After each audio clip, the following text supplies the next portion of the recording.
2008, the Dow Jones Industrial Average lost more than one-third of its value. 44% was wiped from Europe's top stocks. Shanghai crumbled by 65. Governments are pumping trillions of dollars into individual economies. But writ large across world markets is the fact that the interdependence produced in the boom years of globalization also hardwired new transition mechanisms for toxic fallout. The genie is out of the bottle. There is no way back. Together, we must find the road to recovery. CNBC unites regulators, politicians, and industry leaders to debate our choices, our opportunities. Ladies and gentlemen, please welcome your host, Maria Bartiromo. Thank you so much, and hello. Every economic crisis brings with it an opportunity to make business and political decisions that are long overdue. U.S. President Barack Obama has said that the present economic crisis is a consequence of greed and irresponsibility and a collective failure to make hard choices. There is no way back to what we all got very used to. Easy credit, quick profit, and in some cases, reckless investments. We are looking ahead today to a new era of responsibility. What are the tough calls ahead? Who will need to make them? Here are the rules of our debate today. Each of our four advocates will outline a proposition. When they are done, there will be questions and comments from our challengers. Howard Lutnick, chairman of Cantor Fitzgerald. If you're watching the world's governments, what are they doing right now? Leveraging up, leveraging up, leveraging up. Are the governments really living up to what they're saying, or are they actually doing exactly what the banks were doing last year? Regulation is an after-the-fact event. No one really knows which door to close before the cow escapes. Martin Sorrell, and I'm CEO of WPP. We've lent too much and spent too much, and we're being asked to lend and spend again to get out of the problem. How will our kids and my grandkids survive and prosper? Laura Tyson, Professor of Economics and Business Administration, Haas School of Business, University of California, Berkeley. There is a need for regulation. Alan Greenspan himself said, the model of self-regulation, which I thought worked, has failed. A financial market crisis does require government intervention. James Turley, Chairman and CEO of Ernst & Young. This is a truly global phenomenon, and it's important for regulators to think about it that way and governments to think about it that way. The governments and the multilaterals are really, really vital. No individual country can do this on their own. It's been an awful time. Trust gets lost in the blink of an eye. It takes a long time to restore, but we will restore that trust.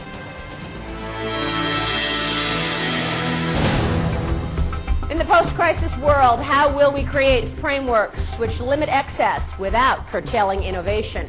I invite Duncan Niederauer, Chief Executive Officer of New York Stock Exchange Euronext, to give us his vision for the role of the regulators. Thanks, everybody. What I thought I would just talk about for a minute or two is to remind us all what we've just lived through and then think about what the step forward might be. I think for starters, it's clear that we just lived through an unprecedented series of events that were largely contributed to by the opaque and less regulated part of the market. So what I'm proposing today is that it's clear that we are going to be asked to create new regulation. There's going to be more oversight for these parts of the markets.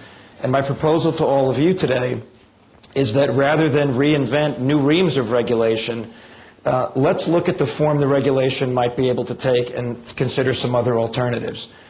I'm proud to say that the transparent and regulated markets, one of which I'm responsible for at NYSE Euronext, performed quite well throughout the crisis. We were open, we were accessible, and while we were albeit volatile, people could make decisions, they could see bids and offers, they could execute trades, and there was transparent reporting on the back of that. So my proposal is, rather than spend the next 2 years, which I don't believe we have, creating new reams of regulation, I think we should try to apply existing regulations, which we know work, to these products that heretofore have been relatively unregulated and opaque. If we believe the transparent and regulated markets work, then let's see if we can put some of these products, like credit default swaps, under the domain of the regulated exchanges. That's not to say they would trade on exchange, but I think central clearing and transparent reporting, very, very important. Thank you. Duncan Niederauer, thank you. What do our challengers think? Well, I think that to suggest that over-the-counter markets are opaque is basically an exchange saying we would like all markets to be on our markets. The fact is that housing prices started it, and we're not going to create housing price transparency. You're not going to be able to take a house on Main Street and list it on the New York Stock Exchange or any other place. The rules and regulations that are coming, it's difficult to regulate what might happen in the future. It's easy to look back, very tough to look forward. We used to say there's a too big to fail kind of idea.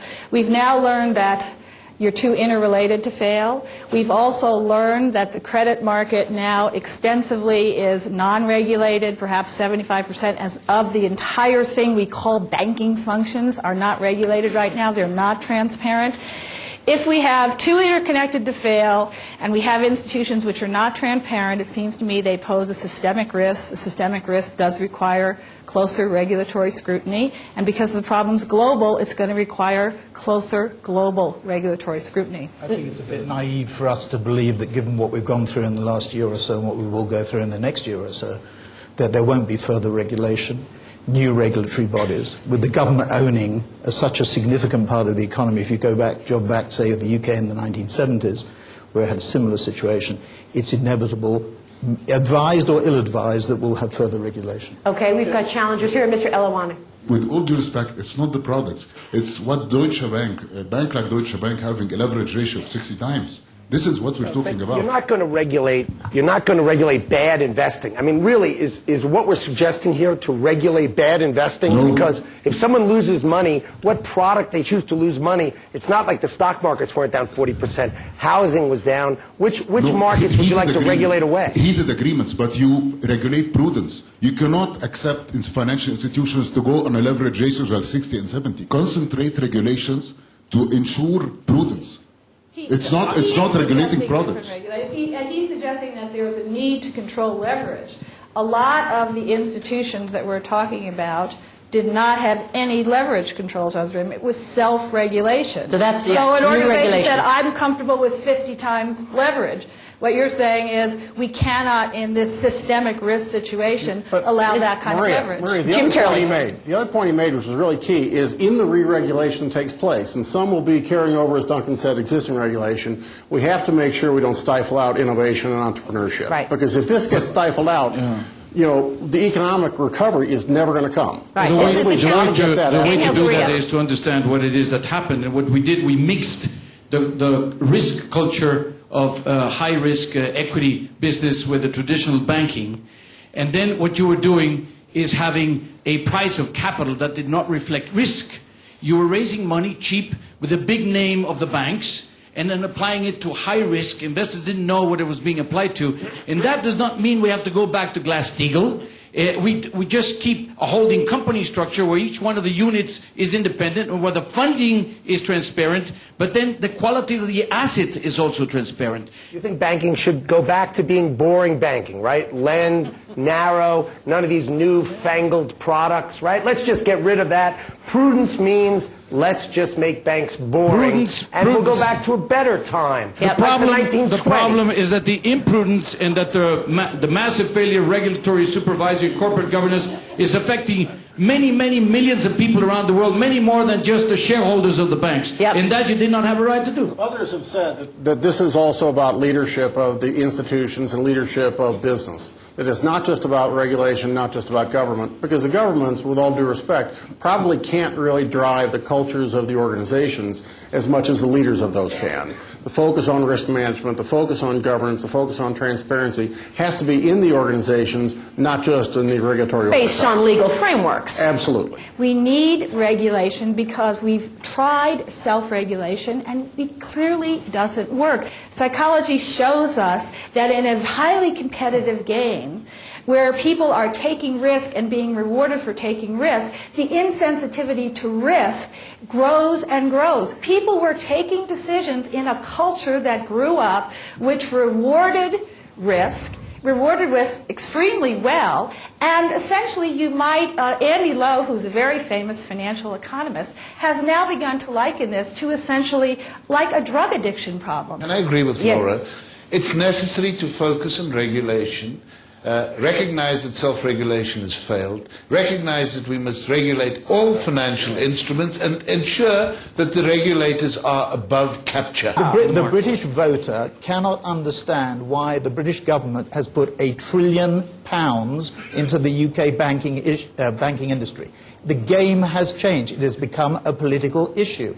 The scale of the involvement of government and aid, not just to the banking industry, but other industries, car industry. And there is public anger. And absolutely. The man in the street, we're being very unrealistic here. The people in this room are not representing the voters. That's the key issue. Sorry, Maria, but also to denounce boring. I think we need a little bit more of boring and less excitement. Exactly. And it's not boring, it's predictability. And it's a proper framework rather than this extreme innovation with the regulators always chasing the tail end of the thing. Can I just come in? Exciting is okay if it's your money. Don't go to the public then. If it's your money. Lord Levine. As the chairman of Lloyd's, which went through a near-death experience 20 years ago, we found the solution is boring. I'm sorry if that is boring, but boring is good. Recently, people have said, what's happened to you? We said, we're fine. Why are we fine? Because we became very boring. We didn't go in for any of these exotic instruments. We have all our capital intact, and we're still there. So I'm afraid, no way back. We're now in Act 7 or 17 or whatever it is, and we can't look back. We've got to look forward, and it's a new world. Duncan, you've heard a lot of challenges here. You have 30 seconds now to make your final proposition. Okay. I think we should all be aware there's more regulation coming. Some of it's going to be comprehensive, and that'll be sorted out over time.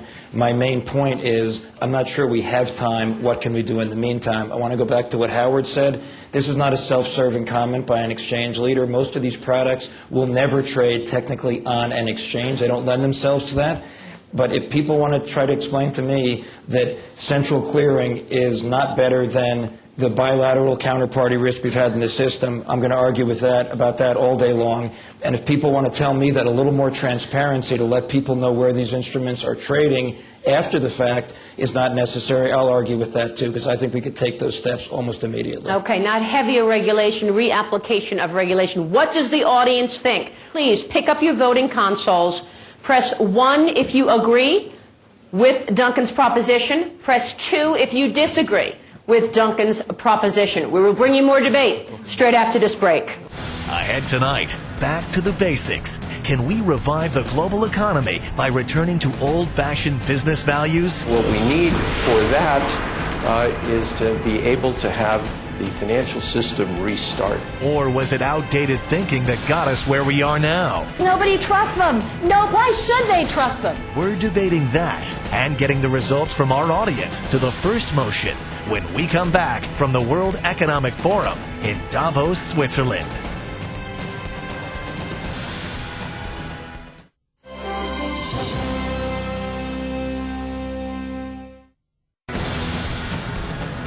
You're watching No Way Back, a CNBC special debate from the World Economic Forum in Davos, Switzerland. Welcome back to the World Economic Forum in Davos, Switzerland, where we are debating the road to recovery. Mr. Duncan Niederauer argued that it is less about new regulation and more about smart application. Let's see what our audience thought of that proposition. 71% of you agree with Duncan Niederauer's proposition. 29% disagree. Thank you very much for weighing in.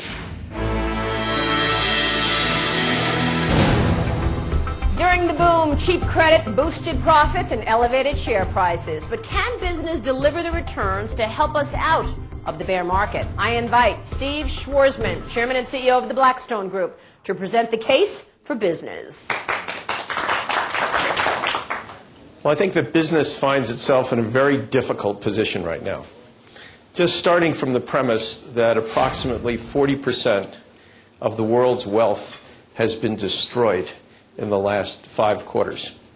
It's an almost incomprehensible number. We have a consumer that is in complete panic, started right around with the fall of Lehman, and that week where Merrill was sold, AIG was saved, and then the TARP was not passed, which broke the confidence of most consumers because the financial world ended up on the front pages, no longer on the business pages. So what you're seeing on a global basis are cuts of expense wherever you can find it.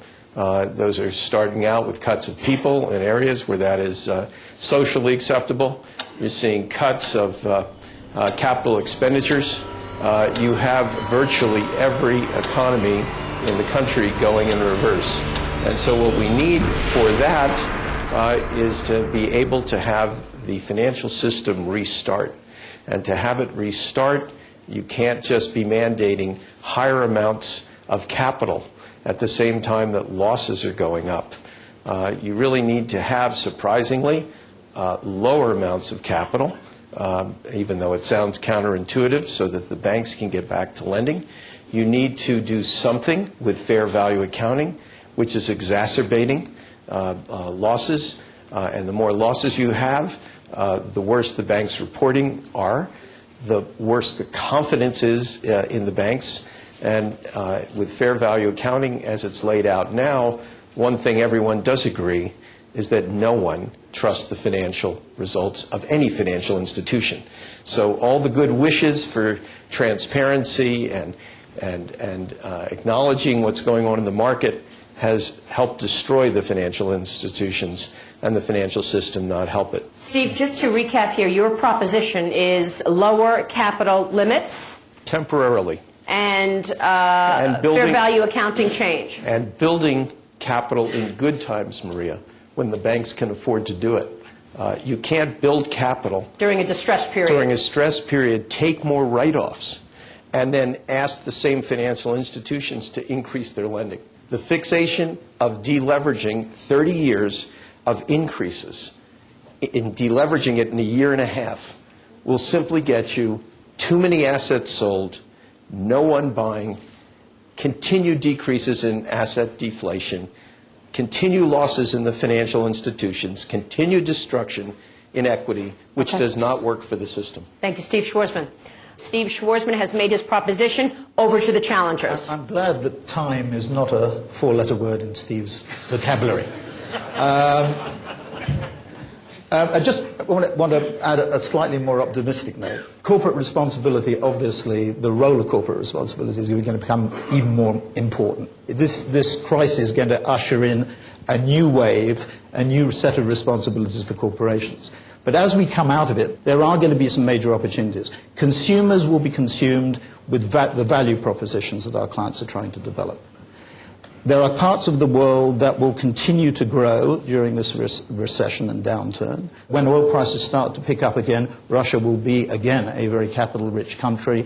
India, China, other parts of the world, which will offer major opportunities. The essential issue here is the balance of power in the world is changing, and this recession will just reinforce that trend yet again and will make the difference more and more apparent. I don't think that the world is actually deleveraging. Corporate world is deleveraging, and it's being pushed out by government leveraging. If you look at it, the banks can't borrow now, so who is putting the money into the banks and who's borrowing?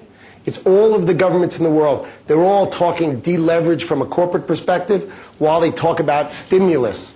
Massive. Well, this is an important point. The point is that the point is the government is coming in because the private system has closed down. The government, yes, governments can borrow, banks cannot. The reason they cannot is because nobody trusts them. No, why should they trust them? They weren't transparent. They lost trillions of dollars. They created instruments which even they didn't understand. But will we at some point not trust governments because of the same issue is what Howard is saying?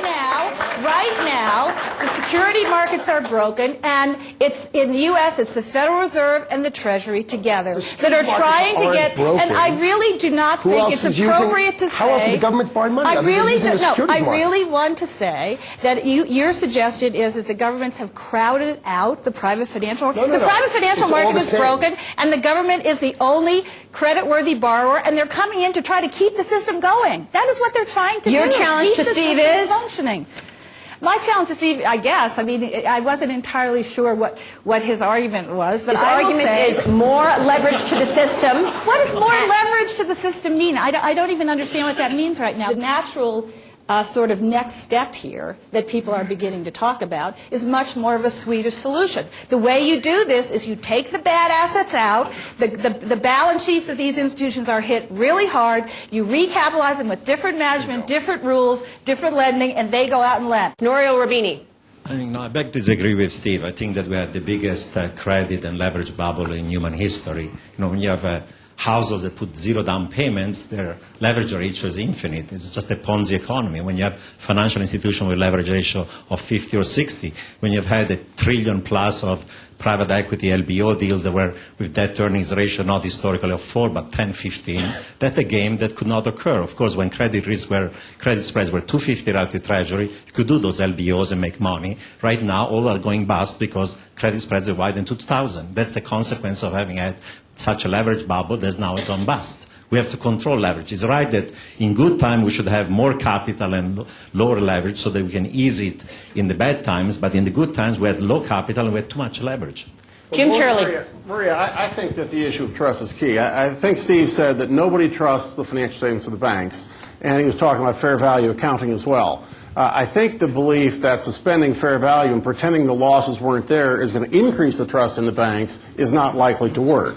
I think it's critically important, as Maria said, to actually get some of these bad assets off the books of the banks. Every banking crisis in history has been solved by one of three things or a combination: liquidity, capital, and cleaning the balance sheets. And so I think that's why you're seeing talk of good bank, bad bank scenarios, aggregator banks, and that could then put a pricing mechanism around these assets once they get off the books. We need governments, at least in the short run, because the stock market crash of 29 ended up in a great depression because we had no monetary easing, we didn't save the banks, and there was no fiscal stimulus. And that's the mistake was done then. In my view, nationalizing the insolvent banks, cleaning them up, and then selling them back to the private sector is the right thing to do. Okay. You need more government action in the short run. Nationalization. Steve, you heard the challenges. You have 30 seconds now to present your final proposition. Nationalization, bad idea. It's not a good way to run a financial institution. I'd say that in my 30 seconds, as to Martin, there'll be plenty of opportunities for business in the long term. There'll be interesting financial opportunities to buy distressed assets for financial players in the short term, but we got to get to the long term. And as to Laura, I agree with most of what she's saying, frankly, that you definitely need the government to step in with stimulus and restarting securitization. The point I do want to make in terms of leaving things with you is that financial systems can only take so much stress before they break. Fixations on transparency are great in principle. We have enormous transparency, and we have a financial world in collapse. Somehow, that is not a good situation, and we have to use regulators to schedule out losses, congruent with accounting, so it makes sense for the survival of the system. Okay, Steve, thank you very much for that proposition. Does the audience agree with Steve Schwarzman or not? Please pick up your voting consoles. Press 1 if you agree with Steve Schwarzman's proposition. Press 2 if you disagree. When we come right back, we'll be asking what the multinational institutions can bring to the table and the vote. Stay with us. Can multilateral organizations like the G20 take the lead in rebuilding the global economy? We found someone who thinks so. We must increase the power and reach of the multilateral institutions.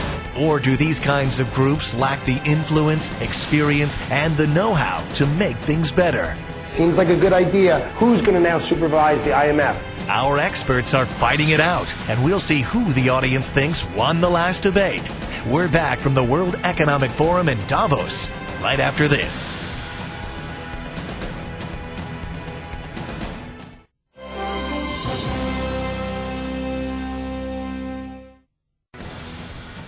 This is No Way Back, a CNBC special debate from the World Economic Forum in Davos, Switzerland.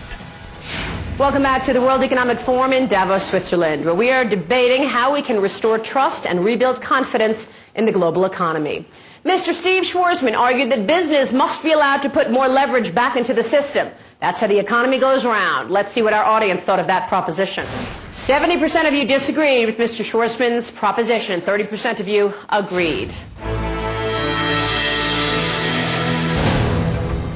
Few countries will escape the economic fallout. Globalization makes us interdependent. How can multilaterals protect the world economy? I invite now the Honorable Trevor Manuel, Minister of Finance for South Africa, to tell us how he believes these institutions can bring us back on course. Thank you very much. I think the fundamental problem is that we have highly integrated global markets, highly integrated economic activity, but institutions sitting across the globe that were designed for an entirely different era. And this impacts on the representation of countries there. The US still has a veto. It impacts also on the rules that apply in respect of the multilateral institutions. And it impacts on the reach. We have a situation in respect of the IMF where in 1997, at the annual meetings in Hong Kong, there was agreement that the IMF should extend not beyond monetary policy issues to also explore issues of financial markets. The decision was taken, it's recorded in the communique of the IMFC, it was still called the Interim Committee then. But when it got to the board, the executive directors of large companies saw to it that that issue was swept under the carpet. Part of the period that we're in now is understanding that we knew certain things at particular points. There were certain lessons from the Asian crisis, deferred because it wasn't a crisis of the rich world. Those lessons were not applied as they ought to have been applied, but the evidence was there. And clearly, if we want change, then we must increase the extent of interoperability of systems, the extent of mutual accountability of countries. We must increase the power and reach of the multilateral institutions, the IMF and the World Bank. Thank you. Thank you very much, Trevor Manuel. Now, time for the challengers to share their thoughts. You know, it's a good idea to talk about, in theory, multilateral institutions creating value across the world, but the people who run them have to have objectives and plans that make sense, and they're going to be borrowing money as well. So we all get back to the same place. Who has the right to leverage? It now seems that the governments want to leverage. The multilateral institutions need to leverage. Them playing a bigger role is very effective, but if they're going to do it without supervision, who's going to now supervise the IMF? The United Nations? I mean, how is this really going to work if they start borrowing, if they start spending, if they start creating fiscal policy? I think what you're doing is you're starting down a very, very slippery slope. Seems like a good idea, but like much politics, where does it ultimately end up? Could be very, very problematic. A lot of chiefs. Dr. Ngozi. If these institutions did not exist, you would have to create them. Because whilst the developed world has a voice, the developing countries don't. You have countries that are making massive fiscal stimulus packages. You have the developed countries able to have the fiscal space to look after themselves.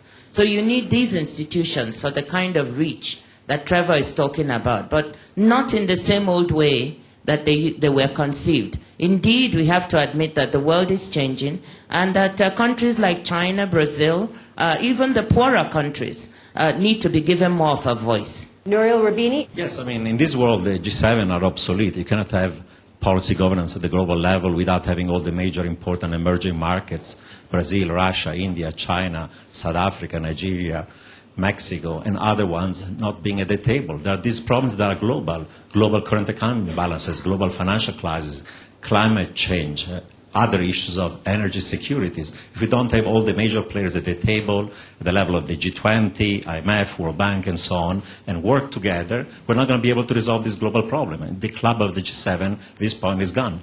Mm-hmm. Let me also add that we should remember that this crisis is not just about finance and trade.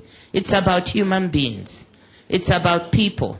And in many of these developing countries, there are millions and millions of people who are at the bottom end of the scale. We need institutions that will mobilize resources to reach out to them. If you look today at the composition and the quotas of membership in the international organizations like the IMF, you will think that you are out of this planet. It is ludicrous. The economic balance around the world has changed fundamentally, and yet the voting rights have not changed. Who funds them, though? It is not just developing versus industrial countries, but it is also within the industrial countries. Europe has boasted and being very happy to show that they have unified themselves into a single economic power. And yet, they insist still to have many, many members around the table. I really think the issue is much more fundamental, not who is at the table, but what vote they have at the table. And your question the capital is... that you ask about who is funding, capital that the IMF, for example, needs to bring to the table is not the financial capital that we are all talking about. It is the human capital. We are talking about professionalism, and we need to remove the political biases from these financial institutions, leave them to the political institutions. Those should be run by professional considerations. Can I say something on this? Because I actually want to make two observations which suggest why I think this is very complicated right now. Number one is I actually think that the crisis is strengthening the hands of national governments. And where you're going to see the most effective responses are where you have very strong national governments. So right now, a strong Federal Reserve working with the Treasury, working with a strong congressional majority, can get things done. China, another set of institutions with reserves, can get things done. There are lots of countries around the world that don't have that, but I'm saying the powerful ones is going to strengthen their national governments and show the strength of those vis-a-vis the multilateral institutions. The second thing is democratization of, I agree with everything that's been said about this. On the other hand, history tells us that we get great multilateral coordination when there is a hegemonic power, when there is some power out there which basically brings people together. If we try to diffuse the power through a democratic system, I have a feeling that the power is going to be diffused as well, dissipated as well, not effective as well. And it won't be financed as well. How We need international policy coordination. Otherwise, you're going to have beggar-than-neighbor policies. You're going to have currency wars, and those currency wars are going to lead to trade wars. They're going to be financial protection, and you're going to have blanket guarantees in one country transferring capital to that country.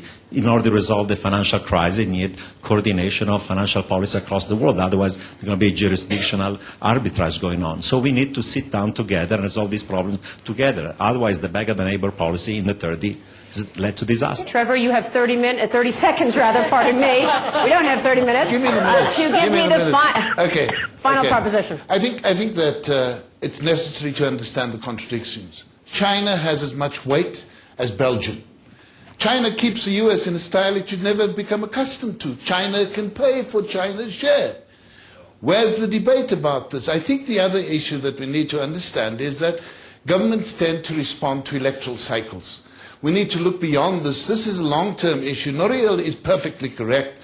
There's a big, long-term set of issues we have to do together and understand, as Ngozi says, that there are poor people who are being left behind in countries left behind, but hold it. There are also exceedingly poor people in very wealthy countries who are being left behind because the focus has shifted to bank bailouts. We need a different conscience. This is a seminal moment. We need to look at the world quite differently and understand what integration means going forward, and that, I think, is the moment that presents itself to us right now. Thank you very much. Please vote whether you agree or disagree with what you've just heard. Press 1 on your voting console if you agree with Trevor, and press 2 if you disagree. We'll let you know how our audience votes when we come right back. Governments are spending trillions to kickstart the global economy. The politics of every society requires governments to step in and fix it. But do governments as stakeholders mean the end of free market capitalism? That is demonstrably not true, and we'll get a big vote on that one. Our panel of experts will take on that issue, and we'll have the latest audience results when we come back. This is No Way Back, a CNBC special debate from the World Economic Forum in Davos, Switzerland.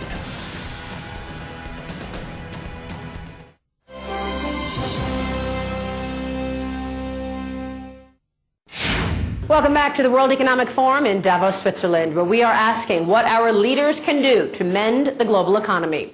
Mr. Trevor Manuel argued that the G20 is the best forum to decide a coordinated response. What did our audience think of that proposition? 83% of you agreed with Trevor. 17% disagree.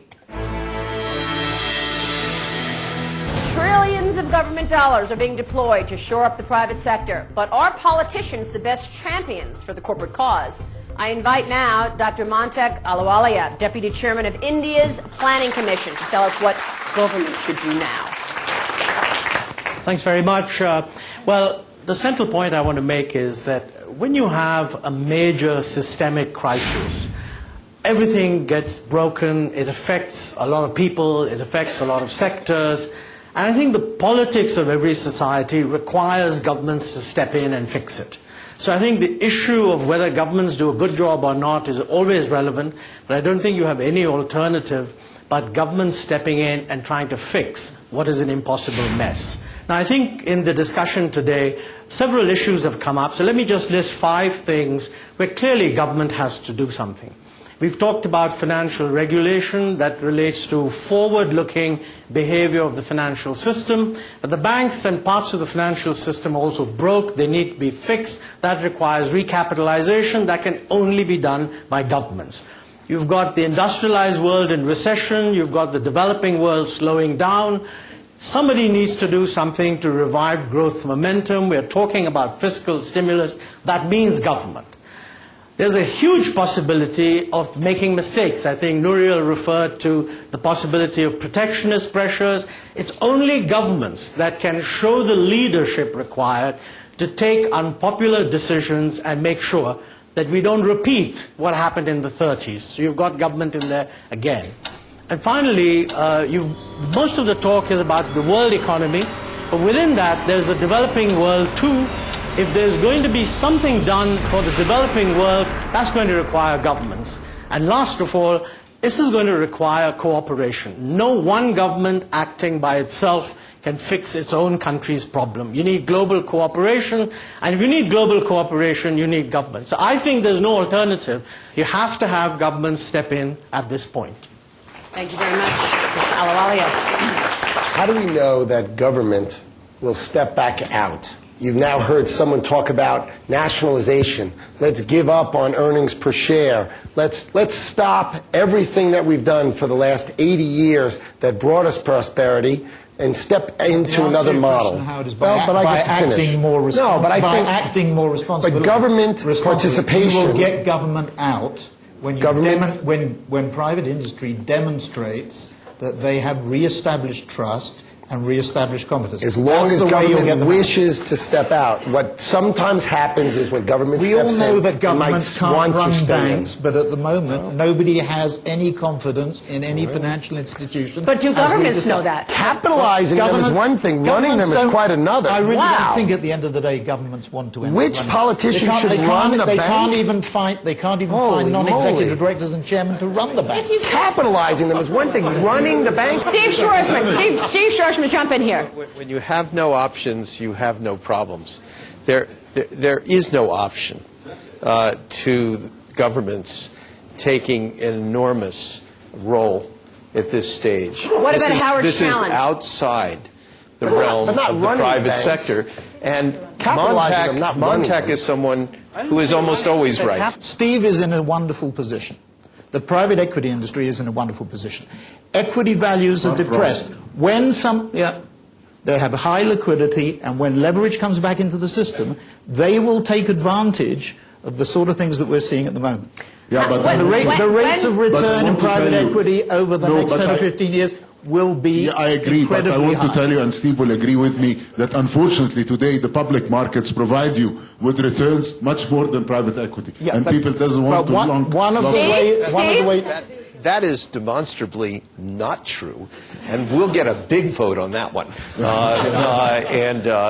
I think that private equity buying assets at the bottom of economic cycles, although I can't predict exactly when the cycle will turn, that if you just put one-to-one leverage, not highly leveraged, you can go and get that on a margin loan, that you should make 3 to 5 times your money doing that.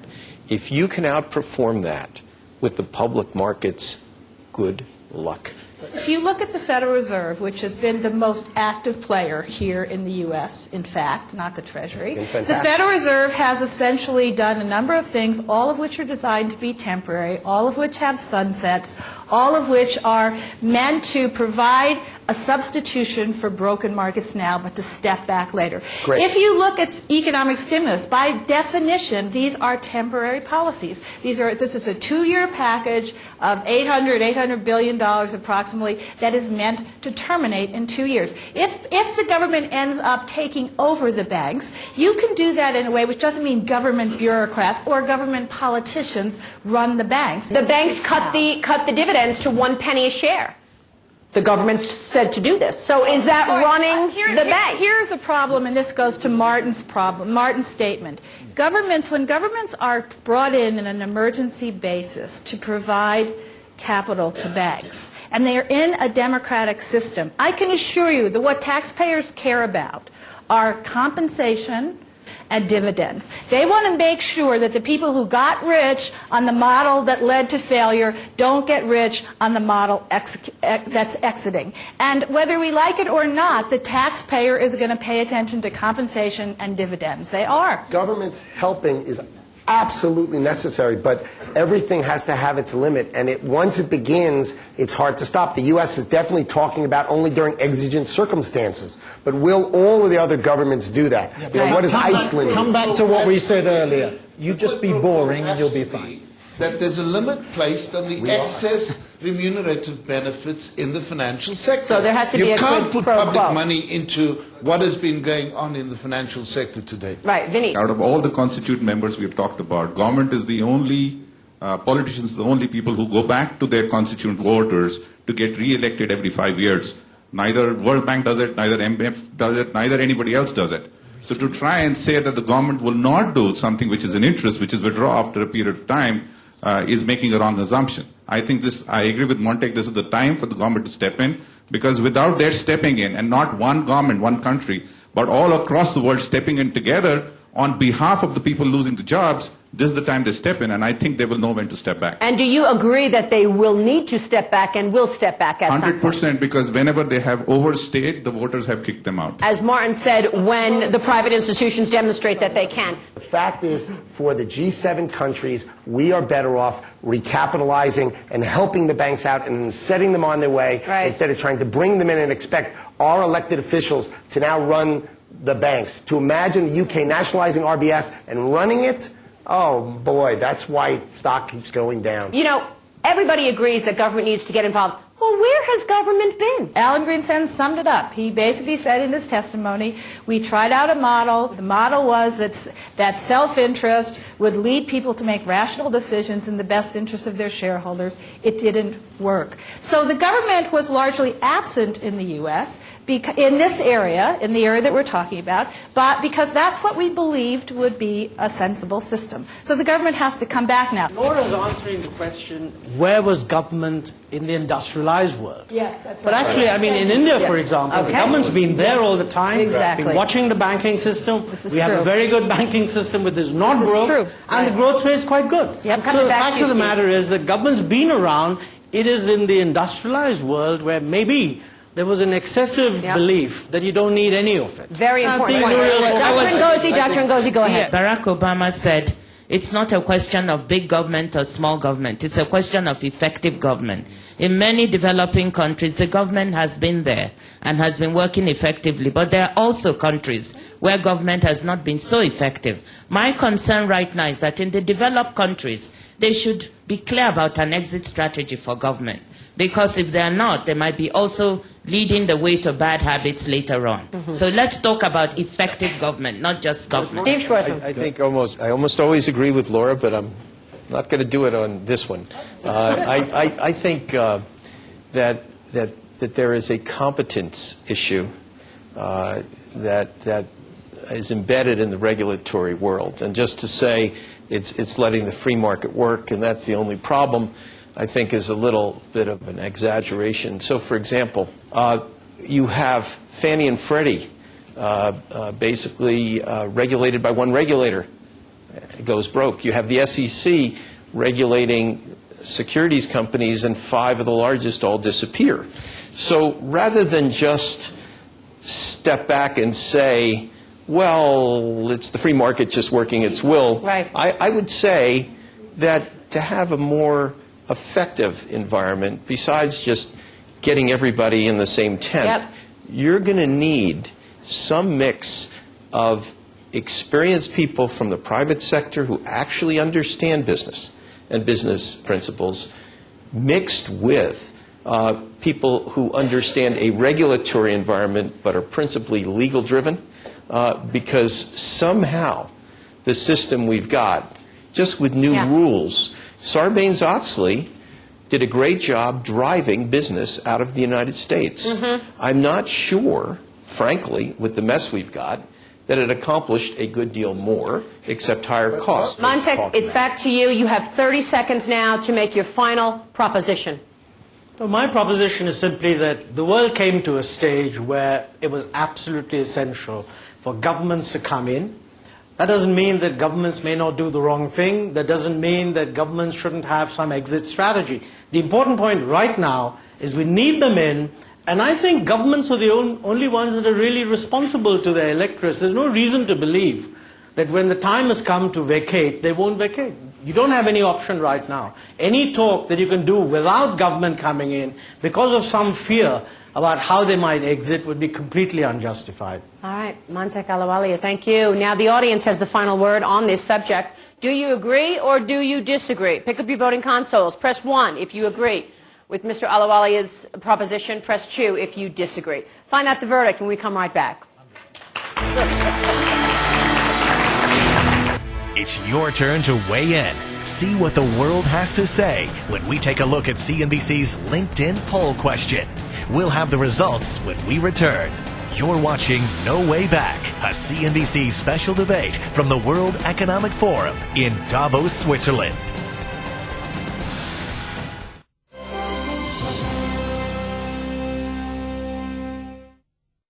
Welcome back. We are at the World Economic Forum in Davos, Switzerland, asking what is needed to create a new era of responsibility.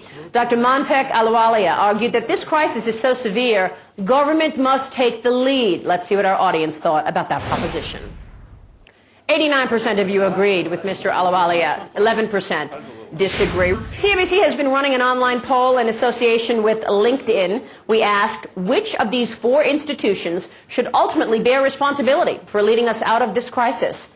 Here's the results of that poll. 53% said business needs to lead us out, and it's 19% government, followed by multilaterals at 14% and 12% at national regulators as far as who should restore trust and rebuild confidence. Thank you so much, all of you, for voting and for joining us. You've been watching the CNBC debate from the World Economic Forum in Davos, where we have been asking how to navigate the road to recovery. Thanks so much for being with us. We'll see you soon.